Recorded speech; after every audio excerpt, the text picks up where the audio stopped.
একটা ছেলের নাম ছিল আরিফ। তার একটা গার্লফ্রেন্ড ছিল, নাম মেহের। আরিফ মেহেরকে খুব ভালোবাসতো মন থেকে। টাকা পয়সা কম ছিল, কিন্তু ভালোবাসায় কোনো কমতি ছিল না। আরিফ প্রতিদিন চেষ্টা করত, কখনো ছোট কাজ, কখনো বড় সাপুন। কিন্তু এমন একটা দিন এল, এদিন আরিফের পকেটে 1 টাকাও ছিল না। মেয়ের সেদিন বলল, ভালোবাসা দিয়ে সব হয় না আরিফ, শহরে গেলে টাকা আছে, ভবিষ্যৎ আছে। আরিফ চুপ করেছিল, কিছু বলার ছিল না, কারণ সে জানত সে এখন গরিব। পরদিন মেহের শহরে চলে গেল, কোনো জগটা না, কোনো চিকার না, শুধু একটা শূন্যতা রেখে।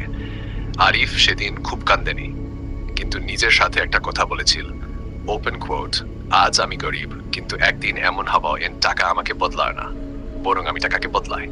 Close quote. সময় গেল, আরিফ বদলালো। কষ্ট তাকে দুর্বল করেনি, বরং শক্ত করেছে। আর সে বুঝে গেল, এ ভালোবাসা শুধু টাকার পাশে থাকে, সে ভালোবাসা না, সে শুধু সুখ।